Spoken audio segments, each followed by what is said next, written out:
Hi everyone. ഇന്ന് July 1, 2026. നമ്മൾ അറിഞ്ഞിരിക്കേണ്ട ഒരുപാട് മാറ്റങ്ങളാണ് ഇന്ന് മുതൽ ഗവൺമെന്റിന്റെ ഭാഗത്തു നിന്ന് നിലവിൽ വരുന്നത്. അതെന്തൊക്കെയാണെന്ന് നമുക്കൊന്ന് ഓടിച്ചു നോക്കാം. ഒന്ന്, പാസ്പോർട്ട് എടുക്കാൻ ഇന്ന് മുതൽ ചെലവ് കൂടുതലാണ്. 30 പേജുള്ള പാസ്പോർട്ട് നേരത്തെ എടുക്കുന്നതിന് 1500 ആയിരുന്നു. എന്നാൽ ജൂലൈ 1 മുതൽ അത് 2500 കൂടിയിരിക്കുകയാണ്.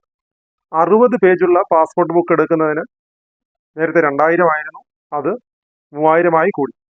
36 പേജുള്ള തത്കാൽ പാസ്പോർട്ട് എടുക്കുന്നതിന് 5000 രൂപ ഫീസായി. 60 പേജുള്ള തത്കാൽ പാസ്പോർട്ട് എടുക്കുന്നതിന് 6000 രൂപ ഫീസായി കൂട്ടിയിരിക്കുകയാണ്. രണ്ടാമത് പറയുന്നത് റെയിൽവേയുടെയാണ്. റെയിൽവേ ടിക്കറ്റ് ഇല്ലാതെ യാത്ര ചെയ്താൽ നേരത്തെ 250 രൂപയായിരുന്നു ഫൈനെങ്കിൽ അത് 500 കൂടിയിരിക്കുകയാണ്. റിസർവ്ഡ് ലേഡീസ് കമ്പാർട്ട്മെന്റിൽ പുരുഷന്മാർ യാത്ര ചെയ്താൽ 2500 രൂപ വരെ ഫൈനായി വർദ്ധിപ്പിച്ചിരിക്കുകയാണ്. വേറെ ഒരാളുടെ ടിക്കറ്റ് ഉപയോഗിച്ച് യാത്ര ചെയ്യുകയോ ട്രെയിനിൽ ബഹളം വെക്കുകയോ അൺഓതറൈസ്ഡ് ആയിട്ട് എന്തെങ്കിലും സാധനങ്ങൾ വിൽക്കുകയോ ചെയ്താൽ അതും വളരെ വലിയ ഒരു ഭീമമായ എമൗണ്ട് ആണ്. അതിനും പിഴയായി സർക്കാർ പുതുതായി നിശ്ചയിച്ചിരിക്കുന്നത്. അടുത്തതായി ആധാർ കാർഡിൽ ഇമെയിൽ ചെയ്യുന്നതിനെ പറ്റിയാണ്. നേരത്തെ അത് 75 രൂപ ഫീസായിരുന്നു. എന്നാൽ ജൂലൈ 1 മുതൽ ഡിസംബർ 31 വരെ ഒരു ഫീസും കൊടുക്കാതെ നമ്മുടെ ഇമെയിൽ ID ആധാർ കാർഡിൽ അപ്ഡേറ്റ് ചെയ്യാനുള്ള അവസരമുണ്ട്.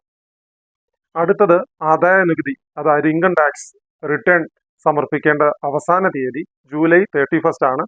അതിനുശേഷം ലേറ്റ് ഫീ ഈടാക്കുന്നതാണ്. അടുത്തത് തൊഴിലുറപ്പ് പദ്ധതിയെ പറ്റിയാണ്.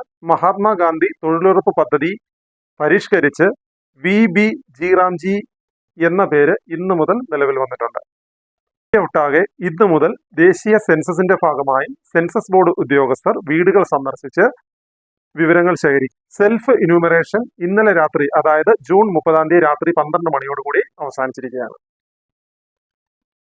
ഇത് വളരെ കുറച്ച് കാര്യങ്ങൾ മാത്രമാണ് ഇപ്പോൾ ഞാൻ പറഞ്ഞത്. ഇതുകൂടാതെ ഉള്ള കാര്യങ്ങൾ അന്നേരം അപ്ഡേറ്റ് ചെയ്യുന്നതായിരിക്കും. അതുകൊണ്ട് ഫോളോ ചെയ്യാൻ മറക്കരുത്, കമന്റ് ചെയ്യാനും മറക്കരുത്. Thank you for watching.